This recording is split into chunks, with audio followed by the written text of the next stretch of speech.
Tá bom. Deus fez... Apareceu o universo. De onde que veio Deus? Aí entra na área da filosofia. Aí que não dá, né? Uma vez eu estava na Universidade Presbiteriana Mackenzie dando uma palestra, veio um filósofo e falou assim: professor, tudo que você falou aí é muito legal e tal, mas você não consegue me responder essa pergunta. Quem criou Deus? Mas o Igor, essa é uma pergunta filosoficamente equivocada. Sim. Um bom filósofo jamais faria essa pergunta, não é, Rodrigo? Não, e ela é feita... Eu ia até trazer... Acho que eu te dei outra vez o meu livro, O Ceticismo da Fé. Sim. Dei pra minha mãe, inclusive. Eu ia trazer outro hoje, mas ficou tudo na Jovem Pan lá, viu, de manhã. Mas eu vou trazer da próxima vez. Aí entra na área da filosofia. Permita-me falar o nome Big Bang aqui para me referir apenas ao start inicial do universo, claro. sem entrar nos pressupostos químicos e físicos que não é minha área. O que havia antes do Big Bang? Ou seja, desse start inicial? O nada. É o nada absoluto. Porque um ponto de comum acordo entre ateus e design inteligente, eu acho que qualquer um concordaria comigo no sentido seguinte: antes do ponto inicial do Big Bang, não havia gravidade, não havia tempo, não havia espaço. Não tinha nada. Não tinha nada. Era o nada absoluto. Tá certo? Mas aí vamos partir de uma questão filosófica que é repetida por vários, desde Parmênides na Grécia Antiga, que os latinos traduziram como ex nihilo nihil fit. Do nada, nada se faz. Se não havia nada, por que hoje há algo ao invés de nada? Então, é mais lógico supor que havia algo. Agora, esse algo que havia... para formar tudo que existe, tem que ser um algo que não está preso ao tempo, porque o tempo veio depois dele. Esse algo não pode estar preso ao espaço, porque o espaço veio depois dele. Ele não pode estar preso à gravidade, ele não pode estar preso a nada. Então tem que ser um algo que seja, no sentido do nosso tempo, atemporal. Não que ele não tenha um tempo próprio dele, mas esse tempo aqui teve um começo, então ele tem que existir antes. Então ele não pode ser temporal, ele não pode ser espacial, porque o espaço não existia. Ele não pode ter começo, porque ele começou todas as coisas. Então tem que ser, seja lá o ET que fez tudo isso, ele tem que ter essas qualidades. Ele tem que ser um ser dotado de vontade, porque ele resolveu fazer tudo. Ele tem que ser um ser dotado de design, porque ele criou coisas com desígnio. Ele tem que ser um ser dotado de inteligência, porque ele criou com inteligência.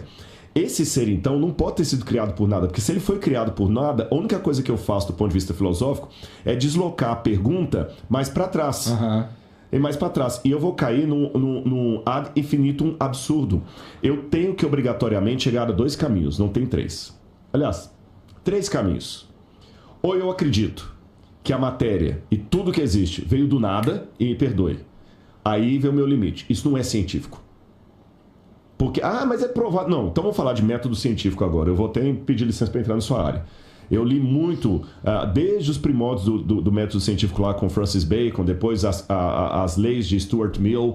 O método científico ele tem que ser replicável, ele tem que ser observável, ele tem que ser visto em laboratório, ele tem que ser falseável. Por exemplo, eu até dei esse exemplo hoje de manhã. Como é que eu posso provar para você que gasolina de carro não funciona para avião? É simples, é falseável. Você pega a gasolina do carro e colocar lá. Agora, não é falseável dizer para você que Santos Dumont estava sem cueca quando ele se suicidou. Não tem como voltar lá e verificar isso, tá certo? Então, dizer que tudo pode surgir do nada, sem um agente que provoque isso não é nem falseável, nem científico, nem laboratorial, nem filosófico. Mas nem os caras que pensam no Big Bang como o início de tudo, eu já os vi falando que eles não fazem ideia do que causou o Big Bang. Exatamente, mas só quando eles falam assim, existe uma diferença. Quando olha as 2 frases. Não faço ideia do que causou o Big Bang. Um agnóstico pode falar isso. Beleza. Você está sendo honesto. Não faço ideia. Mas só dele falar não faço ideia do que causou, ele já está admitindo que houve um causador. Causou. E pelo menos ele está admitindo que algo causou. Ele não faz ideia de quem que é. Se é um ET, se é o ET de Varginha, se é o Bilu, se é o Deus da Bíblia. Mas ele admite que algo causou. O problema é o outro, puro, que fala o seguinte: nada causou. O Big Bang aconteceu do nada. Então ele não está sendo, com todo respeito, ele não está sendo científico, porque ele não tem como me provar que coisas surgem de não coisas. Estou falando filosoficamente falando. Por que eu não tenho medo de aparecer um tigre aqui agora e sair devorando todo mundo? Porque não tem como surgir um tigre do nada. Exatamente. Se um tigre não pode surgir do nada, por que aquilo todo, essa estrutura que a gente viu, pode surgir do nada? Então eu sou obrigado a trabalhar com uma causa primeira. E essa causa primeira, para ser, do ponto de vista filosófico, uma causa que justifica o surgimento de tudo, aí eu estou usando aqui Aristóteles, isso é Aristóteles, essa causa tem que ter essas características, ela não pode ser presa ao tempo, ao espaço e tudo mais. Ah, mas se alguém causou a causa, eu só estou deslocando a questão para trás. Aí que eu falei que tem as 3 possibilidades. Ou eu vou cair no absurdo de falar que o universo surgiu sem causa, o que não faz sentido, ou eu vou falar que sempre teve uma causa causando outra causa, eu vou cair no infinito absurdo, que também não faz sentido, porque tem evidências que o universo começou, ou eu caio num terceiro, que para mim é o mais lógico. Houve uma causa primeira que formou tudo isso, e quando eu vejo as características dessa causa primeira com o Deus que a Bíblia apresenta, eu vejo que dá match. Você entendeu? Esse é o ponto, dá match. Agora, é lógico, isso aqui, eu não estou com isso provando que a Bíblia está certa, tem que ver os limites. O que é que eu estou provando e o que eu não estou provando. Uma vez está supondo. Supondo. Uma vez alguém me mostrou um vídeo que alguém tinha feito na internet, me criticando. Né? E a pessoa falava assim, Rodrigo, você vai aprender comigo. Se eu não me engano, até acho que é aquele rapaz que é satanista, eu esqueci o nome dele. Acho que foi ele. Porque eu não dou muita bola para isso, eu nem abro. Porque se eu for abrir, eu não vou dar dinheiro para minha terapeuta com isso. Eu vou discutir outras coisas, entendeu? Não. Aí, mas alguém me mandou um vídeo. Ele botou lá assim, Rodrigo, você aprende. Porque ele pegou um recorte de uma fala minha, onde eu falei que inferno é a ausência absoluta de Deus. Aí ele falou assim, olha a estupidez do que o Rodrigo falou. Ele não usou a palavra estupidez, mas eu estou parafraseando aqui. Tá. Olha a estupidez do que o Rodrigo falou. Se Deus é onipresente, assente comigo e aprenda. Ainda falou assim, se Deus é onipresente, como você escrito na Bíblia, então Deus está em toda parte. Se ele está em toda parte, não tem como ter uma ausência absoluta de Deus, uma parte onde Deus não estaria. Pá, checkmate, só falta o óculos, né? Só que esquece uma coisa. Como é que é a musiquinha? Né? Eu, como músico, sou um arqueólogo. Mas aí o que acontece? Só que ele esquece de uma coisa. Ele está pensando Deus. Esse é o problema. Alguns confundem Deus com o ídolo. O Deus da Bíblia que eu estou falando, que é o causador de tudo mais, não é o Odin do Thor, nem o Zeus dos gregos. É um outro Deus. O Zeus do grego faz sentido o que ele disse. Aliás, nem faz sentido porque isso também é limitado. A pessoa pensa que tudo no universo se delimita a altura, profundidade e largura. As 3 dimensões. Que é o que a gente consegue compreender. Exatamente. Dizem que tem uma quarta, que é o tempo, que nós temos uma percepção dele, mas não conseguimos segurar. Controle. Mas existem físicos que falam que tem 11 outras dimensões, que nós nunca vamos compreender. Se existem 11 outras dimensões, ficar colocando Deus dentro da caixinha de um ser com altura, profundidade, largura, pode falar o seguinte, não pode existir um espaço que Deus não esteja porque ele é onipresente, é não entender o que é Deus. É pensar que Deus é uma coisa, um ser de barba branca, você está entendendo que o pessoal colocou lá? Não, esse Deus até... Europeu. O europeu, branco, como é que fala? Branco chauvinista, patriarcal, né? Não, essa é a imagem antropomórfica de Deus. E mesmo a Bíblia, eu vou apresentar para vocês uma coisa que talvez surpreendê-los aqui. A Bíblia traz um paradoxo de Deus. Qual que é o paradoxo? E lembrando que, Igor... Paradoxo em filosofia, na sua área eu sei que é um pouquinho diferente. Em filosofia, paradoxo não é necessariamente contradição. Pode parecer que é a mesma coisa, mas não é. A contradição é uma coisa ilógica. É eu falar que eu estou aqui e não estou. Isso é contradição. O paradoxo são quando 2 situações opostas convivem no mesmo ambiente. A física quântica está cheia de paradoxos. A física quântica está cheia de paradoxos. O mesmo elemento aparece aqui, aparece lá. Onde é que ele está, afinal de contas? Então Deus não é contraditório, mas ele é paradoxal. E no paradoxo de Deus tem um vazio humano com forma de Deus muito interessante. Quando eu falo vazio com forma de Deus, Karl Rahner falava disso, existe uma busca do sagrado. Eu até brinco com alguns amigos ateus que eu tenho muitos amigos ateus, que eu falo o seguinte, olha, a oração que um ateu pode fazer sinceramente é, Senhor, que tu existas. Porque, cara, vamos abrir o jogo aqui, eu não quero pregar pra ninguém não, mas se Deus existir, Igor, é a melhor coisa desse mundo, cara. Eu também acho. Você tá entendendo? Se ele existir como eu tô pensando que é pela Bíblia. Porque imagina um dia que não vai ter mais, eu não vou mais ter que conjugar criança e leucemia na mesma frase. Você entendeu? Você sabe que as suas filhas vão viver para sempre. Agora, se esse Deus não existe, vamos botar as cartas na mesa? Por mais que a pessoa fale, eu estou muito bem resolvido com a minha descrença, eu não tenho medo se Deus não existir. Tá bom, recebe uma notícia de câncer da sua filha, eu quero ver onde é que está essa sua autoconfiança. Vai por água abaixo. Você está entendendo? Recebe o laudo que a sua filhinha única está com leucemia. Eu quero ver essa sua confiança. Vamos abrir o jogo. Se Deus não existe, aí eu concordo com Fernando Pessoa. O que é o ser humano? Senão besta fera, cadáver adiado que procria.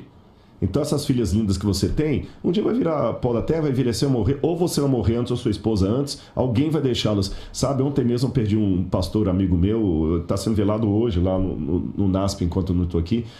Isso é triste, e tem algo em nós que não quer isso. Se tudo fosse natural, se tudo faz parte da evolução, era para nós já estarmos acostumados com a morte, com o sofrimento, porque não tem Deus, não tem projeto, não tem nada, tudo é bobagem que ele está falando aqui. Vamos acostumar com a morte. Para que você chora? Ah, não, é a lei da sobrevivência. De onde que vem essa lei da sobrevivência? Sabe? Vamos acostumar com a morte, vamos transar e beber, porque vamos morrer mesmo e acabou. É só isso. E acabou. Agora, olha que curioso.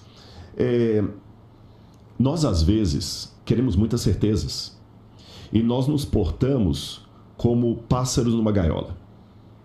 O passarinho na gaiola, ele vive no mundo de certezas, porque na gaiola ele não precisa caçar a comida dele, porque todo dia o dono coloca alpiste ali. Ele não precisa se jogar no ar com aquele imensidão embaixo, porque ele está no puleiro ali, é só pular do puleiro para cima. A gaiola, se fizer frio, alguém vai lá e cobre a gaiola. Se fizer chuva, alguém cobre a gaiola. No outro dia ele acorda e já está o dono lá. E ele fica na gaiola cantando. Só que aquele passarinho, por instinto, ele fica olhando lá para fora, as nuvens, e tem alguma coisa nele que o atrai para a nuvem. Ele quer ir, ele não sabe de onde que é isso, que ele é um pássaro. É como as tartaruguinhas do mar, que elas já eclodem lá no Projeto Tamar, já vai tudo para a aguinha. Parece que tem algo que fala assim, olha, o seu lugar não é na gaiola. Mas onde é que é meu lugar? É lá no céu. Mas lá eu não vou ter alpiste, eu vou ter que procurar um alpiste, eu não tenho certeza se eu vou ter. Lá eu não vou ter certeza. Lá eu vou ter que ficar na imensidão. Ai, eu não vou ter certeza de nada lá. Bruno, me dá só, Paulo. Eu não vou ter certeza de nada lá. Mas eu queria tanto estar lá. Mas como eu não tenho certeza de nada lá, eu prefiro ficar dentro da gaiola. Obrigado. E ele canta todo dia triste, convencido de que a gaiola é tudo que ele tem, mas o coração dele está pedindo para voar. Nós somos como o pássaro na gaiola, nós somos como as tartaruguinhas do Projeto Tamar. Nós eclodimos do ovo procurando uma praia que muitos ateus insistem que não existe. Nós somos como pássaros, cheios de certezas na nossa gaiola científica. Não, aqui eu consigo mensurar, porque que o alpiste, ou seja, a quantidade é tal, ele está ali, o alpiste vai chegar todo dia essa hora, mas tem algo em mim que pede, Senhor, pelo amor de Deus, que tu existas, porque eu não quero perder minha filha para o câncer. Isso que você está falando aí tem a ver com o que eu ia te perguntar a seguir, mas ouvindo o que você falou, eu já suponho qual seria a resposta, mas eu vou lá assim mesmo. Vamos lá. Deus criou tudo isso aqui. Ele fez tudo isso aqui. Um troço gigantesco. É o universo que a gente está falando. É um bagulho muito grande. Uhum. Por que ele se importa com o que a gente está fazendo aqui? Por que ele se importa, ou precisar não é a palavra, mas por que ele está prestando atenção se existem pessoas como você na Terra, assim, crentes, claro, e pastores e que pessoas precisam... como nós, porque todo mundo está em busca, mesmo que você não tiver religião, mesmo que você for um agnóstico, você está em busca de alguma coisa. Eu só quero deixar claro que eu acredito em Deus também, mas claro, é só... vamos lá, a maior parte do tempo eu faço advogado do diabo. Tá mas certo. assim, a minha questão é, cara, Deus, ele deve olhar pra nós e... Tá, cara, isso aqui é uma poeirinha cósmica que eu botei ali, porque, sei lá, igual esse cara tem mais... É possível que haja mais uma porrada pelo universo, que a gente não sabe, mas também ninguém pode dizer que exatamente, não tem. Claro, com certeza, né? Com certeza. Então por que ele precisa da nossa devoção? Eu vou responder a você com uma outra pergunta. Você tem 2 filhas. por que você precisa amá-las? No caso do ser humano, assim, eu as amo com certeza. Sim. Não sei explicar por quê. É muito mais forte que eu, e quando elas nasceram, a minha vida foi transformada, tá? E permita-me tirar o romance do transformado. Eu tenho certeza que foi fralda suja de abacate amassado, noite sem dormir. Esquece o amor, vamos falar só do ponto de vista pragmático. Do ponto de vista pragmático, foi um saco. Pragmático. Mas eu acho que tem uma coisa animal aí, Rodrigo, que é assim, ó. Assim, a humanidade se manteve a humanidade porque pais cuidavam dos filhos. E isso talvez seja instinto, um instinto do passarinho que quer voar no céu. Bingo, você me deu a resposta. Eu só vou agora mudar uma coisinha aqui para fechar a resposta que você acabou de me dar. Pode falar o nome dos seus filhos aqui? Claro. Carol e Luísa. A Carol e Luísa. Se a Carol falasse assim, papai, por que você me ama? Você não daria essa resposta porque minha filha é um instinto, os pais cuidam dos filhos. Você não ia dar essa resposta. Essa é a resposta do cientista. Eu não ia saber responder isso para uma criança de 10 anos, né? Mesmo que ela tiver 18, você vai continuar não sabendo responder. É que aí se eu falar assim, ela... Tá, faz sentido. Mas é frio. Eu concordo que é frio. É mais do que isso. Tem alguma coisa pra você? Porque se fosse uma regra que você ama suas filhas, que pais cuidam de filhos na natureza, não tinha tanta mãe que abandona filho na lata de lixo, não tinha... Mas essas são as exceções, Rodrigo. Mas estão na natureza. Por que eu digo que o que você faz é natural e o que ela diz é exceção? Tem alguma regra aí que foi estabelecida por alguém. Agora, o fato é que, tirando a resposta fria, o fato é que você tem uma hora que você fala assim, que se lasque a resposta. A questão é que quando você sorriu, me chamou de papai, eu me desmanchei. Isso que você tem, a Bíblia chama de imago Dei, para falar bonito em latim. Imago Dei é a imagem de Deus. Deus, quando nos criou de acordo com Gênesis, a teologia sistemática, ou dogmática, como diz a Igreja Católica, dogmática não é de dogma no que sentido pejorativo, né? É organização. Os evangélicos chamam de sistemática. Ela tem 2 tipos de atributos de Deus. Os atributos inigualáveis de Deus, que só Ele tem, por exemplo, ser eterno, infinito, sem começo e sem fim, só Deus que tem isso. Poder ser adorado. E os atributos comunicáveis de Deus. Aquilo que Deus tem que é tão bom que Ele passa para os seus filhos para eles sentirem também o gostinho. Sabe? É como de repente você ir a um restaurante, você vai fazer uma viagem, sua esposa não vai, você come uma comida e fala assim, meu amor, eu comi uma comida tão boa que eu trouxe...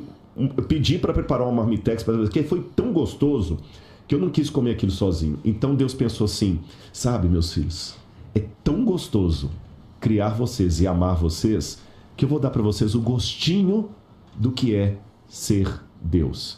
Fomos feitos à imagem e semelhança de Deus. Vocês vão sentir pelos filhos o que eu sinto por você. Tanto é que eu não tenho filhos. Mas existe uma autora adventista que você conhece, Ellen White, que ela fala que quando um pai tem um filho, aí que ele pode entender o que é o amor de Deus. Eu não posso, por incrível que pareça, eu tenho doutorado em teologia. Mas nesse quesito aqui, você pode me dar uma aula do amor de Deus maior do que eu poderia te dar? Eu não consigo te explicar. Esse é que é o ponto. Aí, sabe quando você não consegue explicar? Sabe o que você ia me falar? Se eu pedisse, não, mas me explica, coloca no quadro aqui pra mim, o que é... Você fala, Rodrigo, quer na boa? Tenha o seu filho e experimente. Porque alguns sentimentos são tão profundos que a gente não consegue explicar, mas você pode convidar o outro a experimentar. E é isso que eu digo pra você e pra galera que tá com a gente.